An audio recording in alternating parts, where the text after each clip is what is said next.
Praise the lord. ನಮಗೆ ಕರ್ತನ ರಕ್ಷಕನಾಗಿರುವಂತಹ ಯೇಸು ಕ್ರಿಸ್ತರ ಅತಿ ಪರಿಶುದ್ಧವಾದ ನಾಮದಲ್ಲಿ ನಾನು ನಿಮ್ಮನ್ನು ಹೊಂದಿಸ್ತಾ ಮತ್ತೊಂದು ಸಂದೇಶ ಜೊತೆ ನಾನು ನಿಮ್ಮ ಮುಂದೆ ಬಂದಿದ್ದೀನಿ. ದೇವರ ಹಸ್ತವು ತಾನೇ ಕಳೆದ ದಿನವೆಲ್ಲ ನಿಮ್ಮನ್ನು ನನ್ನನ್ನು ಆತ್ಮಿಕವಾಗಿ ವಾಕ್ಯಗಳ ಮೂಲಕವಾಗಿ ಬಲಪಡಿಸಿ ಚೈತನ್ಯಗೊಳಿಸಿ ಜೊತೆಗಾರರಾಗಿ ನಡೆಸ್ತಿದ್ದಾರೆ. ವೈಯಕ್ತಿಕವಾಗಿ ನಮ್ಮ ಅವಶ್ಯಕತೆಗಳನ್ನ ಅಗತ್ಯಗಳನ್ನ ಪೂರೈಸಿ ನಾವು ಕೈ ಇಟ್ಟು ಮಾಡ್ತಕ್ಕಂಥ ಕೆಲಸಗಳನ್ನ ಆಶೀರ್ವದಿಸಿ ಕಾದು ಪೋಷಿಸಿ ಜೊತೆಗಾರರಾಗಿ ನಡೆಸ್ತಿರುವುದಕ್ಕಾಗಿ ದೇವರಿಗೆ ಸ್ತುತಿಯೂ ಘನವೂ ಮಹಿಮೆಯೂ ಸದಾ ಕಾಲವೂ ಸ್ವಂತವಾಗಿರಲಿ. ಆಮೆನ್. ಈ ದಿನದ ಸಂದೇಶದ ವಾಕ್ಯ ಭಾಗ ಗಲಾತ್ಯರಿಗೆ ಬರೆದ ಪತ್ರಿಕೆ 3ನೇ ಅಧ್ಯಾಯ 26ನೇ ವಾಕ್ಯದಿಂದ 29ನೇ ವಾಕ್ಯದವರೆಗೆ, 4ನೇ ಅಧ್ಯಾಯ 1ನೇ ವಾಕ್ಯದಿಂದ 7ನೇ ವಾಕ್ಯದವರೆಗೆ.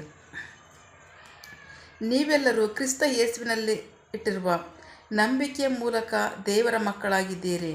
ಹೇಗೆಂದರೆ ಕ್ರಿಸ್ತನಲ್ಲಿ ದೀಕ್ಷಾಸ್ನಾನ ಕೊಂಡಿರುವ ನೀವೆಲ್ಲರೂ ಕ್ರಿಸ್ತನನ್ನು ಧರಿಸಿಕೊಂಡಿರಿ. ನೀವೆಲ್ಲರೂ ಕ್ರಿಸ್ತ ಯೇಸುವಿನಲ್ಲಿ ಒಂದೇ ಆಗಿರುವುದರಿಂದ ಯಹೂದ್ಯನು ಗ್ರೀಕನು ಎಂದು, ದಾಸನು ಸ್ವತಂತ್ರನು ಎಂದು, ಗಂಡು ಹೆಣ್ಣು ಎಂದು ಭೇದವಿಲ್ಲ. ಆದರೆ ನೀವು ಕ್ರಿಸ್ತನವರಾಗಿದ್ದರೆ ಅಬ್ರಾಮನ ಸಂತತಿಯವರು, ವಾಗ್ದಾನಕ್ಕನುಸಾರವಾಗಿ ಬಾಧ್ಯರೂ ಆಗಿದ್ದೀರಿ. ಆದರೆ ನಾನು ಹೇಳುವುದೇನೆಂದರೆ, ಬಾಧ್ಯನು ತಾನು ಆಸ್ತಿಗೆಲ್ಲ ದಣಿಯಾಗಿದ್ದರೂ ಆಗಿರುವ ತನಕ ಅವನಿಗೂ ದಾಸನಿಗೂ ವ್ಯತ್ಯಾಸವಿರುವುದಿಲ್ಲ. ಆದರೆ ತಂದೆಯು ಮುಂಚಿತವಾಗಿ ನೇಮಿಸಿದ ದಿನಗಳವರೆಗೆ ಅವನು ಪೋಷಕರ ಹಾಗೂ ಪಾರುಪತ್ಯಗಾರರ ಕೈಗಳಿರುವನು. ಅದರಂತೆಯೇ ನಾವು ಬಾಲಕರಾಗಿದ್ದಾಗ ಲೋಕದ ಮೂಲ ಪಾಠಗಳಿಗೆ ಗುಲಾಮರಾಗಿದ್ದೆವು. ಆದರೆ ಕಾಲವು ಪರಿಪೂರ್ಣವಾದಾಗ ದೇವರು ತನ್ನ ಮಗನನ್ನು ಸ್ತ್ರೀಯಿಂದ ಹುಟ್ಟಿದವನಾಗಿಯೂ ಧರ್ಮಶಾಸ್ತ್ರಕ್ಕೆ ಒಳಗಾಗಿದವನಾಗಿಯೂ ಕಳುಹಿಸಿಕೊಟ್ಟನು. ಹೀಗೆ ಆತನು ಧರ್ಮಶಾಸ್ತ್ರಕ್ಕೆ ಒಳಗಾದ ನಮ್ಮನ್ನು ವಿಮೋಚಿಸಿ ನಾವು ಪುತ್ರರ ಸ್ಥಾನವನ್ನು ಹೊಂದುವಂತೆ ಮಾಡಿದನು. ನೀವು ಪುತ್ರರಾಗಿರುವುದರಿಂದ ಅಪ್ಪ ತಂದೆಯೇ ಎಂದು ಹೃದಯಗಳಲ್ಲಿ ಕರೆಯುವ ಆತ್ಮವನ್ನು ಕಳುಹಿಸಿದ್ದಾನೆ. ಹೀಗಿರುವಲ್ಲಿ ನೀವು ಇನ್ನೂ ನೀನು ದಾಸನಲ್ಲ, ಮಗನಾಗಿದ್ದಿ. ಮಗನೆಂದು ಎಂದ ಮೇಲೆ ದೇವರ ಮೂಲಕ ಬಾಧ್ಯನೂ ಆಗಿದ್ದಿ. ನಂಬಿದವರು ಧರ್ಮಶಾಸ್ತ್ರಕ್ಕೆ ಆಳಲ್ಲ. ದೇವರಿಗೆ ಸ್ತೋತ್ರ.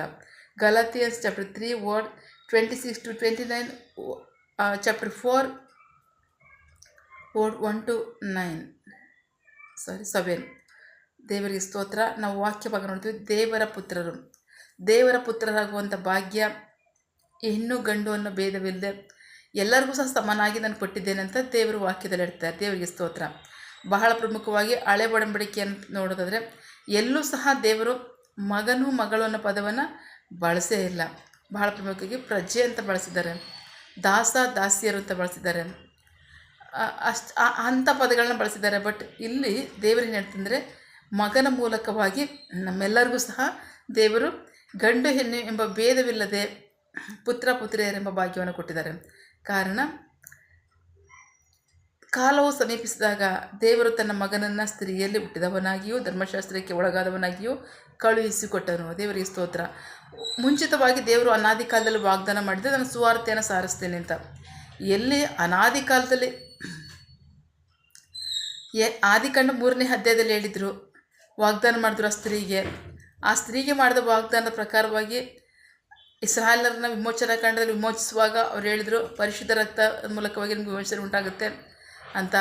ಸೊ ಅಲ್ಲಿಂದ ಕಾಲವು ಸಮೀಪಿಸುವಾಗ ನಾನು ನಿಮಗೆ ರಕ್ಷಣೆಯನ್ನು ದಯಪಾಲಿಸ್ತೇನೆ, ಲೋಕಕ್ಕೆ ರಕ್ಷಣೆಯನ್ನು ಕೊಡ್ತೇನೆ ಅಂತ ಅಲ್ಲಿಂದ ಹೇಳಿದರು. ಅಲ್ಲಿಂದ ಹೇಳಿದಂಥ ದೇವರು ಕಾಲವು ಸಮೀಪಿಸಿದಾಗಲೇ ಮಗನನ್ನು ಮನುಷ್ಯನ ರೂಪದಲ್ಲಿಯೂ ಅಷ್ಟು ಮಾತ್ರ ಅಲ್ಲ ಸ್ತ್ರೀಯಲ್ಲಿ ಹುಟ್ಟಿದವನಾಗಿಯೂ ಕಳಿಸ್ಕೊಟ್ರು ಶರೀರಧಾರಿಯಾಗಿ. ಕಾರಣ ಧರ್ಮಶಾಸ್ತ್ರದಿಂದ ಆಜ್ಞೆಗಳಿಂದ ನಮ್ಮನ್ನು ಬಿಡಿಸಿ ನಮ್ಮನ್ನು ನಂಬಿಕೆ ಮೂಲಕವಾಗಿ ನೀತಿವಂತರೆಂಬ ನಿರ್ಣಯವನ್ನು ಕೊಡೋದಕ್ಕೋಸ್ಕರವಾಗಿ ದೇವರಿಗೆ ಸ್ತೋತ್ರ. ಆದರೆ ನಾವು ದೇವರ ಆಜ್ಞೆಗೆ ಕ್ರಿಸ್ತನಲ್ಲಿ ನಾವು ನಂಬಿಕೆ ಇಡೋದಕ್ಕೆ ಮುಂಚೆನೂ ದೇವರ ಆಜ್ಞೆಗೆ ಆಗದೆ ಇರೋದಕ್ಕೆ ಮುಂಚೆ ನಾವೇನಾಗಿದ್ವಿ ಅಂದರೆ ಲೋಕದ ಕಾರ್ಯಗಳಿಗೆ ನಾವು ವಿಧೇಯರಾಗಿದ್ವಿ, ಲೋಕದ ಕಾರ್ಯಗಳಿಗೆ ನಾವು ಗುಲಾಮರಾಗಿದ್ವಿ. ಎಲ್ಲರೂ ಅಷ್ಟೇ. ದೇವ್ರನ್ನ ಅರಿದೇ ಇರೋದಕ್ಕೆ ಮುಂಚೆ ಲೋಕಕ್ಕೆ ನಾವು ವಿಧೇಯರಾಗಿದ್ದದು. ಆದರೆ ದೇವ್ರನ್ನ ಅರ್ಥ ಮೇಲೆ ದೇವ್ರ ಮಕ್ಕಳಾಗಿದ್ದೀವಿ. ದೇವರಿಗೆ ಸ್ತೋತ್ರ. ಸೊ ಆ ಬಾಧ್ಯಸ್ಥಿಕೆಯಲ್ಲಿ ನಾವು ಇನ್ನೂ ಸಹ ಆತನನ್ನು ಪರಿಪೂರ್ಣವಾಗಿ ಅರ್ಥ ಮಾಡ್ಕೊಳ್ಳಿಲ್ಲ ಅಂತಂದರೆ ನಾವು ಬಾಲಕರಾಗಿ ಇರ್ತೀವಿ ಹೊರತು ನಾವು ದೊಡ್ಡವರಾಗಿರೋಕ್ಕೆ ಸಾಧ್ಯವಿಲ್ಲ, ಬಾಧ್ಯಸ್ಥರಾಗಿರ್ಲಿಕ್ಕೆ ಸಾಧ್ಯವಿಲ್ಲ. ನಾವು ಬಾಧ್ಯಸ್ಥರಾಗಬೇಕಾದ್ರೆ ಯಾವ ಬಾಧ್ಯಸ್ಥಿಕೆ? ನಿತ್ಯ ಜೀವದ ಬಾಧ್ಯಸ್ಥಿಕೆಯನ್ನು, ಪರಲೋಕದ ಬಾಧ್ಯಸ್ಥಿಕೆಯನ್ನು ಹೊಂದ್ಕೋಬೇಕಾ? ಆಜ್ಞೆಗಳಿಗೆ ಅಧೀನರಾಗಲೇಬೇಕು. ಆಜ್ಞೆಗಳಿಗೆ ಅಧೀನರಾಗೋದ್ರ ಮೂಲಕವಾಗಿ ದೇವರ ಧರ್ಮಶಾಸ್ತ್ರದಲ್ಲಿರತಕ್ಕಂತಹ ಧರ್ಮಶಾಸ್ತ್ರದಲ್ಲಿ ಏನಿತ್ತು? ನಾವು ಸ್ವಂತ ಅಂದರೆ ಶರೀರದ ಮೂಲಕವಾಗಿಯೇ, ನಾವು ಕ್ರಿಯೆಗಳ ಮೂಲಕವಾಗಿ ದೇವರನ್ನು ನಂಬಿಸಬೇಕು, ದೇವರಿಗೆ ವಿಧೇಯರಾಗ್ತಕ್ಕಂಥದ್ದು ಅನ್ನೋದಿತ್ತು.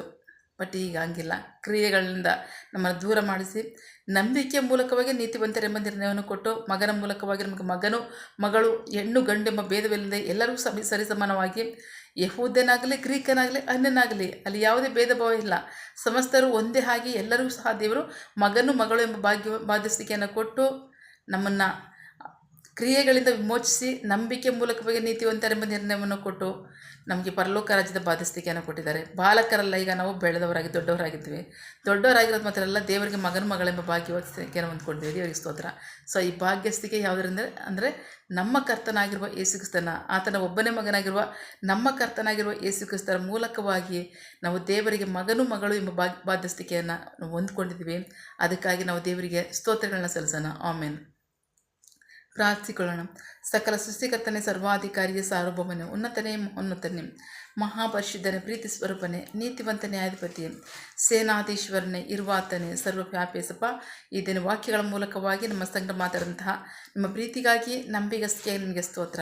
ವಾಕ್ಯ ಭಾಗದಲ್ಲಿ ನಮ್ಮ ಸಂಗಡ ಮಾತನಾಡ್ತಾ ಇದ್ದೀರಾ. ಕಾಲವು ಸಮೀಪಿಸಿದಾಗ ಮಗನನ್ನು ನೀವು ಧರ್ಮಶಾಸ್ತ್ರಕ್ಕೆ ಅಧೀನರಾಗಿಯೂ ಸ್ತ್ರೀಯಲ್ಲಿ ಹುಟ್ಟಿದವನಾಗಿಯೂ ಕಳಿಸ್ಕೊಟ್ಟು ಅಪ್ಪ ನಮ್ಮನ್ನು ಲೋಕದ ಕಾರ್ಯಗಳಿಂದ ವಿಮೋಚಿಸಿ ನಿಮಗೆ ಪುತ್ರಿಯರು ಎಂಬ ಭಾಗ್ಯವನ್ನು ಸರಿಸಮಾನವಾಗಿ ನೀವು ದಯಪಾಲಿಸಿದ್ದೀರಾ. ಅಷ್ಟು ಮಾತ್ರ ಅಲ್ಲ, ನಮ್ಮನ್ನು ಪರಲೋಕ ರಾಜ್ಯದ ಬಾಧ್ಯಸ್ಥರನ್ನು ಮಾಡಿದ್ದೀರಾ. ಅದಕ್ಕಾಗಿ ನಿಮಗೆ ಕೋಟಿ ಕೋಟಿ ಸ್ತೋತ್ರ. ನಂಬಿಗಸ್ತನ ದೇವರೇ, ನಿಮಗೆ ಸ್ತೋತ್ರ. ನಾವು ಸಹ ಆಜ್ಞೆಗಳಿಗೆ ಅಧೀನರಾಗಿ ಜೀವಿಸಿ ಆಶೀರ್ವಾದಗಳನ್ನ ಸ್ವಂತ ಮಾಡ್ಕೊಳ್ಳೋದಕ್ಕೆ ನಮ್ಮನ್ನು ಒಪ್ಪಿಸ್ಕೊಡ್ತೀವಿ. ಆಮೇನ್. ನಿಮಗೆ ಮಹಿಮೆಯಾಗಲಿ, ನಮಗೆ ಆಶೀರ್ವಾದ ರಕ್ಷಣೆ ಉಂಟಾಗಲಿ. ಆಮೇನ್. ಪ್ರಾರ್ಥನೆ ಕೇಳಿದ ಪ್ರೀತಿಗಾಗಿ ನಿಮಗೆ ಸ್ತೋತ್ರ. ಆಮೇನ್. ನಿನ್ನ ಜನರು ಕೈ ಮಾಡ್ತಕ್ಕಂಥ ಕೆಲಸವನ್ನು ಆಶೀರ್ವದಿಸು, ಅವರ ಅವಶ್ಯಕತೆಗಳನ್ನ ಅಗತ್ಯಗಳನ್ನ ಪೂರೈಸು, ಕೊರತೆಗಳನ್ನ ನೀಗಿಸು. ಆಮೇನ್. ಯಾವ ಕಾರ್ಯದಲ್ಲಿ ಅವರು ನಿರೀಕ್ಷೆ ಉಳ್ಳವರಾಗಿದ್ದಾರೆ, ಮಕ್ಕಳ ವಿದ್ಯಾಭ್ಯಾಸ, ಆರೋಗ್ಯ, ಅವರ ಜೀವನ ಅವಶ್ಯಕತೆ ಅಗತ್ಯಗಳು, ಯೌವನಸ್ಥರ ವಿದ್ಯಾಭ್ಯಾಸ, ಆರೋಗ್ಯ, ಅವರ ಜೀವನ ಅವಶ್ಯಕತೆ ಅಗತ್ಯಗಳು, ಕೆಲಸ, ಬಿಸಿನೆಸ್, ಸೇವೆ, ವಿವಾಹ ಕಾರ್ಯ, ವಯಸ್ಸಾದವರ ಜೀವನ ಅವಶ್ಯಕತೆ ಅಗತ್ಯಗಳು, ಆರೋಗ್ಯ, ಸೇವೆ, ಯಾವ ಕಾರ್ಯದಲ್ಲಿ ಅವರು ನಿರೀಕ್ಷೆ ಉಳ್ಳವರಾಗಿದ್ದಾರೆ ಆ ಕಾರ್ಯದಲ್ಲಿ ತಕ್ಕ ಸಮಯದಲ್ಲಿ ಚಿತ್ತಾನುಸಾರವಾಗಿ ಹೊಂದ್ಕೊಳ್ಳಿ. ಆಮೇನ್. ನೀವು ಹಾಗೆ ಮಾಡೋ ಪ್ರೀತಿಗಾಗಿ ನಂಬಿಗಸ್ತಿಗೆ ನಿಮಗೆ ಸ್ತೋತ್ರ. ನಮ್ಮ ಪ್ರಾರ್ಥನೆ ನೀವು ಕೇಳಿದ್ದೀರಾ, ಅದರಂತೆ ನಡೆಸ್ತಿರೋದಕ್ಕಾಗಿ ಸ್ತೋತ್ರ. ನಮ್ಮ ಪ್ರಾರ್ಥನೆಯನ್ನು ನಮ್ಮ ರಕ್ಷಕನಂತ ಯೇಸು ಕ್ರಿಸ್ತರ ಅತಿ ಪರಿಶುದ್ಧವಾದ ನಾಮದಲ್ಲಿ ಪ್ರಾರ್ಥಿಸಿ ನಿಮ್ಮ ಪಾದಗಳು ಸಲ್ಲಿಸಿ ನಾವು ಬೇಡುವಂತಿದ್ದೇವೆ ನಮ್ಮ ಜೀವಗಳ ತಂದೆ. Amen. God bless you all. ದೇವರು ತಾನೇ ದಿನ ವಾಕ್ಯಗಳ ಮೂಲಕವಾಗಿ ನಮ್ಮ ಸಂಗಡ ಮಾತನಾಡಿದ್ದಾರೆ, ನಮ್ಮನ್ನು ಆಶೀರ್ವದಿಸಿದ್ದಾರೆ. ಆಮೇನ್. All the best.